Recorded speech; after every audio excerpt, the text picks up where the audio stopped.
Começa agora um programa que traz tudo sobre o livro mais lido em todos os tempos. Apresentamos O Som do Livro.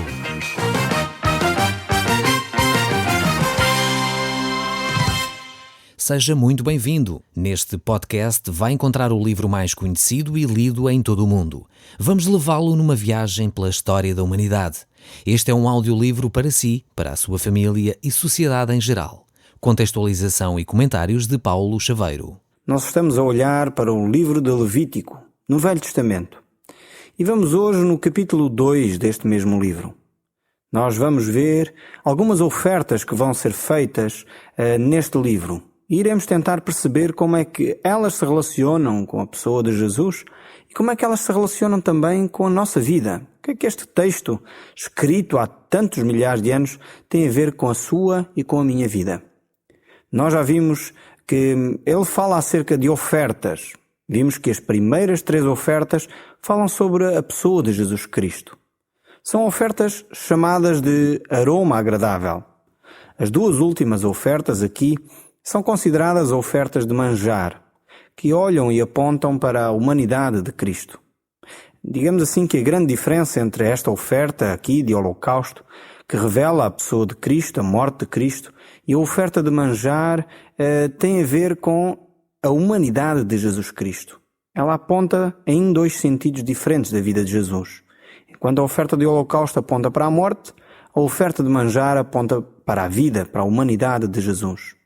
Ela revela toda a humanidade perfeita de Jesus Cristo. Podemos notar que esta oferta aqui se trata de uma oferta que poderia ser comida. Seria uma oferta que envolvia uma ação por parte daquele que a oferecia. Enquanto as outras ofertas, as ofertas de holocausto, eram para ser totalmente consumidas no altar, queimadas no altar, estas ofertas aqui envolvem um tempo de comunhão, um tempo de passar tempo juntos numa refeição. Vai ser certamente interessante olharmos para ela. Por vezes nós achamos que a Bíblia é assim um livro muito cinzento, com muitos rituais bem rígidos, mas estes textos aqui nos falam de tempo de estar em comunhão, de tempo de amizade, de tempo de partilha de ideias e de estar envolvido com outros. Eu creio que nós bem entendemos o que isto significa. A nossa cultura é muito envolvida nesta ideia de ter amigos à volta de uma mesa e poder partilhar alguns alimentos juntos. Esta oferta de manjares é então simbolizada na humanidade de Jesus Cristo, toda ela perfeita. A sua divindade não é referida nestes textos aqui. Jesus era um ser humano perfeito. Havia nele a perfeição da humanidade. Nós podemos dizer que o propósito de Deus para o homem foi cumprido e alcançado na pessoa de Jesus Cristo. Podíamos dizer que Jesus era o modelo perfeito da raça humana. Nós, olhando para a Epístola de João, vemos aquilo que a palavra de Deus nos diz. E diz assim: Amados, agora somos filhos de Deus, e ainda não se manifestou o que havemos de ser. Sabemos que quando Ele se manifestar, isto é, quando Jesus se manifestar, seremos semelhantes a Ele, porque havemos de vê-lo como Ele é. Vemos que um dia seremos semelhantes a Jesus Cristo, e esta é a nossa esperança. Esta também, por outro lado, é a nossa certeza, por causa das promessas da palavra de Deus. No momento presente, no entanto, vivemos de uma forma imperfeita. Todos nós temos dificuldades aqui ou ali. Quando olhamos para a humanidade hoje, vemos sempre situações de dificuldade, de fracasso, pessoas que têm, por um lado, aspectos muito positivos, mas depois descobrimos que têm aspectos menos positivos. Não há um homem, digamos assim, perfeito. Todos nós somos imperfeitos. O mundo, por vezes, até parece que faz um caos. Parece não ter sentido nenhum as coisas que acontecem. No entanto, no universo de Deus, o homem que foi criado à imagem e semelhança de Deus, depois caiu. Enfim, entrou, digamos assim, numa falência. Mas Jesus Cristo veio para nos dar uma referência, mostrar que Ele, como homem, era o homem perfeito. A Bíblia diz que o homem pecou. E então, como pecou, Ele afastou-se da glória de Deus. E diz também num outro texto bíblico, na carta de Romanos, que o apóstolo Paulo escreve, Diz: não há um justo, nem há um sequer. A situação do homem, a minha e a sua, é de facto uma situação de perdição. O homem, por si mesmo, está longe de Deus. No entanto, só Deus pode dar o passo de se aproximar de cada um de nós. E Ele fê-lo através da pessoa de Jesus Cristo. Nós não nos podemos aproximar de Deus através da nossa obediência a leis ou rituais. Isso é interessante, é bom. Se fazermos as coisas corretamente bem feitas, isso é bom. Mas não é isso que nos torna favoráveis a Deus. O que nos torna próximos de Deus é a morte e a ressurreição de Jesus Cristo. Deus não olha muito para as nossas obras, diríamos assim, no sentido da nossa salvação. Pois, por mais obras que nós fizéssemos, por melhores coisas que nós fizéssemos, sempre seriam imperfeitas, porque nós somos imperfeitos. Então, Deus, para nos aceitar, teria de aceitar alguma coisa perfeita. E isso foi feito por Jesus Cristo, que é o único que foi perfeitamente homem e Ele é o próprio Deus. Então, olhando para a pessoa de Jesus Cristo, nós podemos ter acesso com confiança ao Pai. Temos acesso através da pessoa de Jesus Cristo. Ele é o único perfeito que nos pode pôr em contacto com Deus. Nós, olhando para as ações de cada um de nós, até muitas vezes nós nos enganamos com pessoas. Olhamos para as pessoas, parecem sinceras, mas na realidade as suas motivações nem sempre são certas. Por vezes olhamos para pessoas que se levantam e fazem grandes questões contra guerras aqui ou ali, nesta parte ou naquela do mundo, mas vamos analisar a sua vida e são capazes de ter um conflito armado em casa. São capazes de pôr a vizinhança em polvoroso. Algumas delas até chegam a ter atos violentos, matando algumas pessoas. E talvez já presenciámos isso muitas vezes em noticiários. No entanto, elas dizem-se contra as guerras, dizem-se contra o ódio e a violência. No fundo, existe dentro de cada ser humano um certo espírito de insatisfação. Existe também, talvez dentro de nós, muitas vezes, um certo espírito de inveja. Se o meu vizinho tem um carro, eu quero ter um melhor que o dele. Se ele tem uma melhor casa, eu quero ainda ter uma melhor. Se ele tem um telemóvel de última geração, eu preciso de ter também um desses. E muitas vezes nós temos este sentimento de insatisfação constante, de competição constante. E isso vai gerando guerras internas, vai gerando ódios dentro do nosso coração. Isto, no fundo, é o coração de cada um de nós. É verdade que existem boas coisas também dentro do ser humano, como o amor, a valorização do outro, mas muitas vezes isso é abafado por sentimentos menos agradáveis, menos positivos. A nossa vida deve ser transformada e só Deus pode fazer isso. Foi Deus quem criou o homem e Deus criou o homem perfeito. Mas o homem, mais uma vez, numa atitude de insatisfação, revoltou-se contra Deus. Quis ser igual a Deus. E nesse sentido, então, voltou as costas a Deus. No entanto, Deus, no seu ato de amor, quis continuar a dar uma oportunidade ao homem. E por isso enviou Jesus Cristo em figura de homem perfeito. E olhando para estas ofertas aqui no livro de Levítico, nós vemos exatamente esta imagem que Deus tem. Vemos que Deus tem esse interesse que o homem se reconcilie com Ele. E estas ofertas que nós vemos aqui têm esse sentido também. As primeiras ofertas que nós vimos eram ofertas de holocausto e eram ofertas totalmente queimadas no altar. Enquanto estas aqui, que nós vamos ver, são ofertas cozidas e não cozidas. Vemos do verso 4 a 13 deste capítulo que eram ofertas então que deveriam ter um determinado preparo. Vemos depois também no verso 14 a 16 que temos ofertas chamadas de manjares ou espigas verdes, tostadas no fogo. Isto é, estes grãos portanto, que serão transformados em farinha depois de esmagados, então eles deveriam ser oferecidos de uma outra forma. Nós vamos olhar mesmo para este texto bíblico. Eu creio que será muito mais explícito se nós olharmos para aquilo que Deus tem para nos dizer através dele. Então, abrindo as nossas Bíblias, no livro de Levítico, no capítulo 2, vamos ver o que diz no verso 1. Quando alguém quiser fazer ao Senhor uma oferta de cereais, ofereça-lhe do melhor da farinha. Derrame sobre ela azeite e espalhe por cima incenso. Leve-a aos sacerdotes, descendentes de Arão. E um deles pegará numa mão cheia daquela farinha, com o azeite e o incenso, e queimá-los-á sobre o altar, como memorial. É uma oferta para ser queimada em honra do Senhor e que será do seu agrado. O resto da oferta será para Arão e seus descendentes, como parte mais sagrada da oferta destinada ao Senhor. Olhando bem para esta primeira oferta, podemos ver que ela era feita de flor de farinha. Este tipo de farinha, naquele tempo, não era assim muito comum. Eles não possuíam grandes moinhos, nem indústria sequer para transformar o grão em farinha. Eles tinham de preparar esta farinha de uma forma muito artesanal. Através de pedras, esmagando os grãos à mão, era um trabalho árduo e difícil.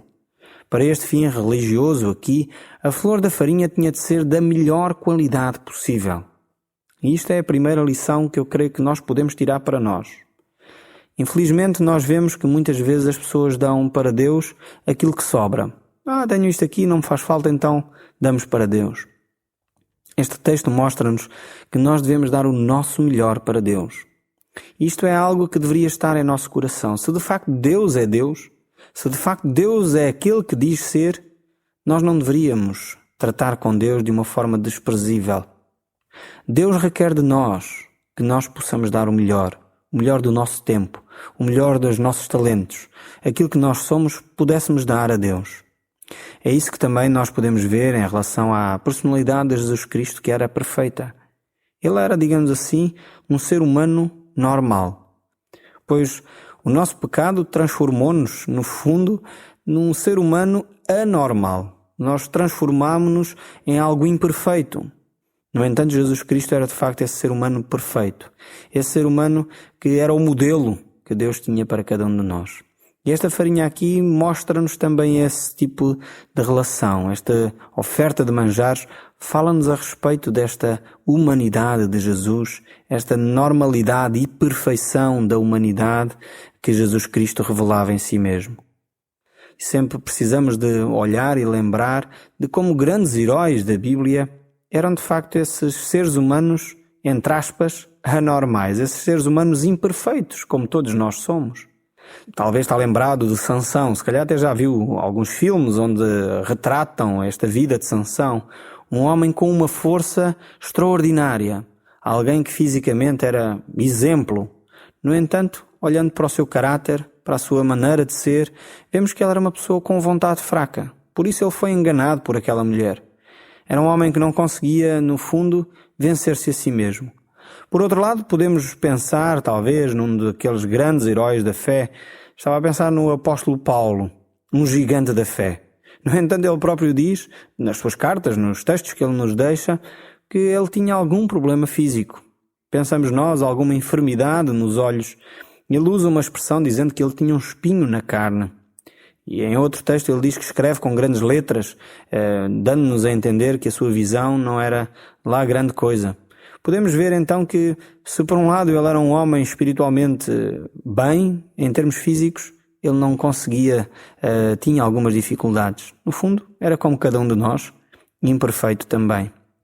E poderíamos citar N exemplos aqui de pessoas que tinham um grande desempenho numa área, eram fortes numa determinada área, mas depois eram fracos noutra. Só Jesus Cristo realmente mostrou ser homem perfeito e Deus no nosso meio. Então nós devemos ter isso em nossa consideração quando olhamos para a história da humanidade e quando também olhamos para aquilo que Jesus Cristo veio fazer. Ele era o único que tinha autoridade na sua palavra, ele era o único que poderia agir e podemos ver que aqueles que olhavam para Jesus próprios diziam: algum homem jamais falou como este homem. Não havia autoridade como a autoridade do próprio Jesus Cristo. Por isso ele tinha autoridade para expulsar aqueles vendilhões lá do templo que estavam de alguma forma a tornar a casa de Deus e a vida espiritual em um negócio. Deus detesta quando os homens fazem da vida espiritual e da religião um negócio. Não é isto que Deus tem para a humanidade. Por isso Jesus expulsou esses homens. Aqueles que de alguma forma tentam explorar outros, tentam explorar a fé dos outros. Não é esse o desejo de Deus para a humanidade. Por outro lado, vemos Jesus Cristo com um coração doce, abraçando as crianças, colocando-as no seu colo. Vemos também Jesus chorando quando viu Lázaro morto lá no sepulcro. Depois Jesus Cristo ressuscitou. No entanto, vemos que Jesus Cristo era um ser humano perfeito, que se cansou. Teve sede quando se ia caminhando e passou perto de Samaria, sentou-se junto ao poço, pediu água àquela mulher. Jesus Cristo era um ser humano, como cada um de nós. No entanto, era alguém que não se deixava controlar pelas suas emoções. Ele era controlado pela vontade do Pai. Por isso, Jesus Cristo disse: eu não vim fazer a minha vontade, mas a vontade daquele que me enviou. E quando ele estava no jardim, ele também disse: faça-se a tua vontade, ó Pai, e não a minha. Podemos ficar impressionados, boquiabertos, com esta autoridade que Jesus tinha, mas com esta submissão também ao Pai. Jesus Cristo era, de facto, o protótipo, o exemplo máximo da raça humana. Olhando para o livro do Êxodo de novo, no verso 4, podemos continuar a ver estas ofertas aqui. E diz assim: se se tratar de apresentar uma oferta de farinha cozida no forno, deves fazer tostas da melhor farinha, sem fermento, amassadas com azeite, e também bolos da melhor farinha e untados com azeite. Se quiseres oferecer qualquer coisa cozida sobre a chapa, oferece da melhor farinha amassada com azeite e sem fermento. Corta-a em bocados e derrama azeite por cima. É uma oferta de cereais. Se quiseres oferecer alguma coisa preparada na sertã, deve ser da melhor farinha e derrama azeite em cima. E no verso 16 ainda lemos: o sacerdote queimará como memorial parte das espigas esmagadas e regadas com azeite, junto com todo o incenso. É uma oferta para ser queimada em honra do Senhor, sacrifício de comunhão. Temos aqui esta ideia que envolve o óleo, envolve azeite. Normalmente na Bíblia nós encontramos esta associação do azeite à ação do Espírito de Deus. É muito interessante, nós várias vezes encontramos na Palavra de Deus esta ideia. E por isso, se juntarmos a esta ideia de que o óleo é a ação do Espírito Santo e de que esta farinha é a humanidade de Jesus Cristo, podemos ver como a Trindade de Deus está envolvida neste sacrifício. Vemos como o Espírito Santo de Deus se envolveu com Jesus Cristo Vemos como o Espírito Santo se envolveu na ação de Jesus Cristo no cumprir o projeto de Deus Pai para a humanidade. E aqui levanta-se uma pergunta: se o próprio Espírito Santo se envolveu na ação e na humanidade de Jesus Cristo, será que ele não se quer envolver na sua própria humanidade, na sua vida, na minha vida? Como é que nós olhamos para a ação de Deus na nossa vida? Estamos nós dispostos a que Deus se envolva na nossa vida? Se nós tivermos uma atitude como a de Jesus, certamente que sim. Deixaremos Deus agir em nós. Deixaremos Deus aperfeiçoar-nos. Deixaremos que Deus faça em nós a sua imagem ser produzida de novo, tal como fez em Adão e Eva e no próprio Senhor Jesus Cristo. Esta ação que nós podemos entender aqui deste azeite misturado com esta flor de farinha, bem fina, de grande qualidade. Vemos ainda que nela se encontra incenso. É um outro aspecto desta oferta aqui. E se entendermos o incenso como as orações, porque nós entendemos isso através do livro do Apocalipse, no capítulo 5, verso 8, diz: e tomou um livro, e os 4 seres viventes e os 24 anciãos prostraram-se diante do Cordeiro, tendo cada um deles uma harpa e taça de ouro cheia de incenso, que são as orações dos santos. Então, se entendermos que o incenso representa as orações, podemos ver ainda Jesus Cristo como o grande intercessor, aquele que ora em nosso favor. E onde é que nós vamos buscar esta ideia? Olhando para Romanos capítulo 8, verso 34, diz: Jesus Cristo quem morreu, ou antes quem ressuscitou, o qual está à direita de Deus e também intercede por nós. Vemos como Jesus Cristo tem essa função neste momento. Uma função de orar em seu favor, em meu favor. Não há oração mais poderosa do que a oração de Jesus Cristo.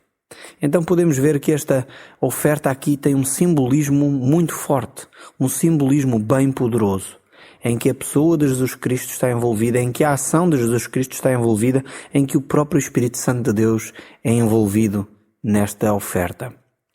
O verso 8 continua a dizer: leva a oferta assim preparada ao Senhor e apresenta ao sacerdote, para ele se colocar junto do altar. O sacerdote retira dela a parte que serve de memorial para a queimar sobre o altar. É uma oferta para ser queimada em honra do Senhor e será do seu agrado. O resto da oferta será para Arão e os seus descendentes, como parte mais sagrada da oferta destinada ao Senhor. Qualquer oferta de cereais que apresentarem ao Senhor deve ser sem fermento, pois nunca devem pôr levedura nem mel numa oferta que vai ser queimada em honra do Senhor.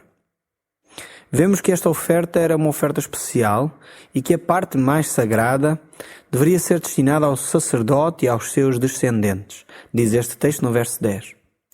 Vemos ainda também que esta oferta não deveria conter qualquer fermento. E Jesus Cristo, mais uma vez, quando esteve no nosso meio, Ele advertiu-nos quanto ao fermento, o perigo do fermento dos fariseus. O que é que isto, a ideia de fermento, contém? Ela fala-nos acerca das coisas más. O fermento tem uma função, que é fazer crescer a massa. O fermento tem a função de dar uma aparência maior do que na realidade ela é. Então a massa, quando é envolvida com fermento, parece ser muito maior do que na realidade ela é. Então Jesus Cristo estava a dizer: acautelai-vos com o fermento dos fariseus. Esse fermento é o ensino errado, que muitas vezes dá uma aparência daquilo que na realidade não é. Era por isso que Jesus Cristo tanto dizia aos fariseus que eles eram hipócritas, que eles tinham uma fachada, pareciam até pessoas muito dedicadas a Deus, mas na realidade aquilo era um inchaço, era fermento, não tinha conteúdo, era mais aparência do que realmente era na verdade. Então aqui o fermento deve de ser posto de fora. Deus não quer coisas de aparência, Ele quer coisas de coração, de integridade, de verdade. O verso 12 continua: devem oferecer essas coisas ao Senhor em homenagem pelos primeiros frutos da terra, mas não os devem queimar sobre o altar, como se fosse uma oferta do agrado do Senhor. Devem pôr sal em todas estas ofertas de cereais. O sal sobre as suas ofertas simboliza a aliança que Deus fez contigo. Por isso não te esqueças, põe sal em todas as tuas ofertas. Isto é muito importante ver aqui este simbolismo do sal. Este sal que simboliza a aliança de Deus estabelecida com o homem, e o sal contém a ideia de integridade, fidelidade, que preserva as coisas. Nós sabemos muito bem essa atitude, essencialmente ainda nas províncias sabem utilizar o sal para conservar os alimentos. E o sal tinha esta ideia, por isso deveria ser junto nesta oferta, para que o povo se lembrasse da aliança que Deus estabeleceu com ele. É pena termos de terminar aqui, mas o nosso tempo chegou ao fim. No próximo programa continuaremos a olhar para este livro e a ver como ele fala connosco. O Som do Livro, uma produção da Rádio Transmundial de Portugal.